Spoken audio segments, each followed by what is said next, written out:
अड़ियल की तरह अड़ा नहीं रहे कि नहीं पेपर लीक दिख रहा है सबूत, हम नहीं मानेंगे। कहीं ना कहीं बीपीएससी आनन फानन में ये परीक्षा लेना चाहती थी, लेकिन शुरुआत से ही दिख रहा था कि बीपीएससी को लेकर के सरकार गंभीर नहीं है। आपने एशिया का सबसे बड़ा सेंटर बना दिया, लेकिन बीपीएससी से परीक्षा प्रश्न कैसे निकलेगा, चंद अधिकारियों के हाथ में पूरा कंट्रोल दे दिए। उनका मकसद है पैसा लूटना, जनता के प्रति जवाबदेही तो अधिकारियों की होती नहीं है। नमस्कार, मैं प्रिंस कुशवाहा, फर्स्ट बिहार झारखंड देख रहे हैं। 17वीं बीपीएससी का आज प्रीलिम्स का एग्जाम था और ऐसे में बापू टावर, जहाँ पे एशिया का सबसे बड़ा परीक्षा केंद्र था, वहाँ पे अभ्यर्थियों ने हंगामा किया है कि पेपर लीक हो गया है। सोशल मीडिया पर जो पेपर लीक है उसका फोटो तैर रहा है, लेकिन हालांकि आयोग दावा करे कि पेपर लीक नहीं हुआ है। लेकिन हम बात करना चाहते हैं, माल से विधायक है संदीप सौरभ जी, जिस तरह से पेपर लीक हो गया है, अब अभ्यर्थी हंगामा कर रहे हैं कि पेपर लीक हो गया है। 1 घंटे में लोगों को क्वेश्चन देर से मिला है।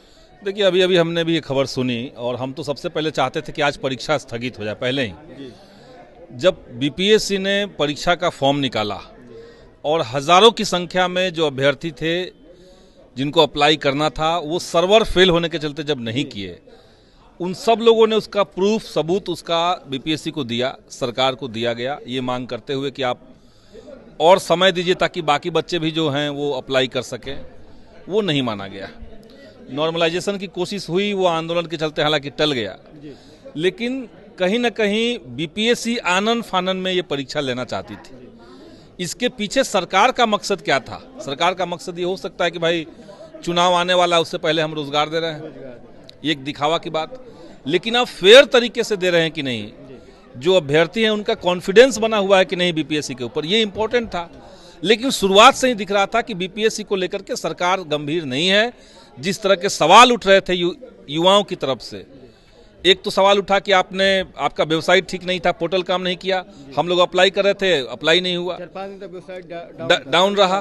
दूसरा कि आपने फॉर्म भरने के समय में और परीक्षा लेने के बीच का जो समय रखा वो बहुत ही कम रखा।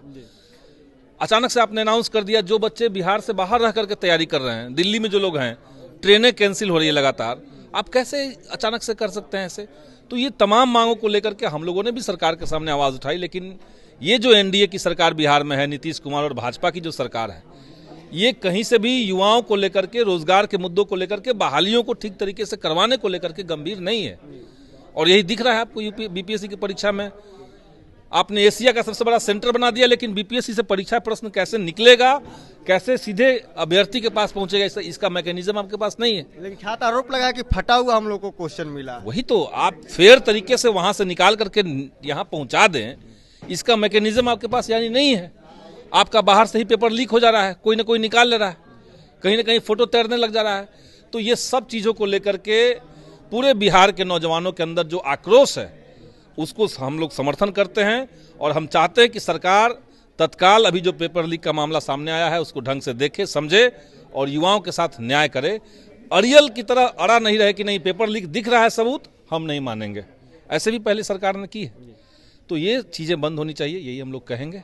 लेकिन अब छात्र बीच परीक्षा में ही प्रश्न पत्र को लेकर निकले बाहर और हंगामा कर रहे हैं कि पेपर लीक हो गया है। तो क्या लग रहा है कि अब क्या होगा? सरकार फिर से एग्जाम लेगी या सरकार को कायदे से हम वही कह रहे हैं कि पेपर लीक की के आरोप अगर आ रहे हैं तो सरकार इसका जांच कर ले। लेकिन आयोग का जितने सबूत हैं, अभी तो जस्ट खबर आज की ही है, अब सरकार आयोग के पास इसके सबूत जाएंगे। पेपर अगर सोशल मीडिया में चल रहा है तो वो कहाँ से आया, वो ओरिजिनल है कि नहीं है, इसको ढंग से जांच कर ले। और अगर लीक है, हमने पहले भी कहा है कि बिहार सरकार के पास एक बड़ी जिम्मेदारी है, खास करके तब जब आप कह रहे हैं कि हम लगातार बहालियां निकाल रहे हैं। ये 17 महीने की महागठबंधन के सरकार के दौरान जो जाम पड़ी हुई स्थितियां थी उसको हम लोगों ने क्लियर करवाया था और बहालियां शुरू हुई। अगर वो लगातार चलना है बहालियों को, तो बहाली जिस आयोग या जिस विभाग के माध्यम से होना है, उसके प्रति अभ्यर्थियों का कॉन्फिडेंस होना चाहिए। ये कॉन्फिडेंस कैसे बनेगा, इसके लिए सरकार चाहे तो कुछ नीतिगत बदलाव करे। हमने विधानसभा के अंदर कहा था कि विधानसभा के अंदर एक कमेटी बनाइए और यहां से हम लोग सुझाव देंगे सरकार को, आयोग को सुझाव देंगे कि किस तरीके से परीक्षा को पारदर्शी बनाना है, युवाओं का कॉन्फिडेंस उस परीक्षा पे बना रहे, ये जरूरी है। तो इन सब को लेकर के सरकार के प्रति सरकार के अंदर कोई गंभीरता नहीं दिख रही है। हम लोग मांग उठा रहे हैं और इसका युवा जो है वो समय पर जवाब देगा। ऐसी सरकार जो कोई भी परीक्षा फेयर तरीके से नहीं करवा रही है, उसको बिहार के नौजवान बर्दाश्त नहीं करेंगे। अगला चुनाव में इसका असर आपको दिख जाएगा। लेकिन संदीप सौरभ जी, सवाल खड़े होते हैं 68वीं बीपीएससी की बात कर ले या 17वीं बीपीएससी की बात कर ले या इससे पहले जो स्वास्थ्य कर्मी की जो बहाली हो रहा था, अचानक एनडीए की सरकार जब बनती है तो पेपर लीक का मामला है सामने कैसे आने लगता है? एनडीए सरकार का शासन चलाने का खास तरीका है, इनका मुख्य मकसद है पैसा लूटना। उसी पैसे से बाद में विधायक खरीदते हैं, क्या क्या करते हैं, चुनाव में कहाँ कहाँ खर्च करते हैं, वो सब जानते हैं आप लोग। उनका मुख्य मकसद है अधिकारियों के हाथ में सारा कुछ दे देना। जैसे आप देखिए, बीपीएससी को सरकार कहती है कि ये एक स्वतंत्र आयोग है, ठीक है, आयोग है, लेकिन सामान्य प्रशासन विभाग जो सरकार का एक विभाग है, जिसके कायदे से एक मंत्री होते हैं, और उस सामान्य प्रशासन विभाग के तहत ही बीपीएससी को रखा जाता है। तो क्या सरकार का डायरेक्ट उस पर निगरानी नहीं होना चाहिए? हम हस्तक्षेप की बात नहीं कर रहे हैं कि आप अपने मन मर्जी से कुछ हस्तक्षेप कीजिए, लेकिन अगर कोई आयोग, कोई विभाग अगर कुछ गलत कर रहा है, जैसे आप देख रहे हैं कि आयोग का वेबसाइट नहीं चल रहा है, अभ्यर्थी परेशान हैं, लोग फॉर्म नहीं डाल पाए हैं, लोग मांग कर रहे हैं कि डेट बढ़ा दीजिए, और सब लोग मांग कर रहे हैं, डिप्टी सीएम भी बोले, सब लोग बोल रहे हैं। लेकिन नीतीश जी जिस तरीके से बिहार चला रहे हैं, चंद अधिकारियों के हाथ में पूरा कंट्रोल दे दिए। उनका मकसद है पैसा लूटना, जनता के प्रति जवाबदेही तो अधिकारियों की होती नहीं है। आपने देखा कि संजीव हंस जो ऊर्जा विभाग के डायरेक्टर थे, पूरे बिहार में स्मार्ट मीटर लगा दिया। स्मार्ट मीटर के माध्यम से अरबों रुपए की तसीली हो गई। कॉन्ट्रैक्ट किसको मिलेगा, किसको नहीं मिलेगा, कैसे स्मार्ट मीटर लगेगा, बिजली महंगा कर दिया।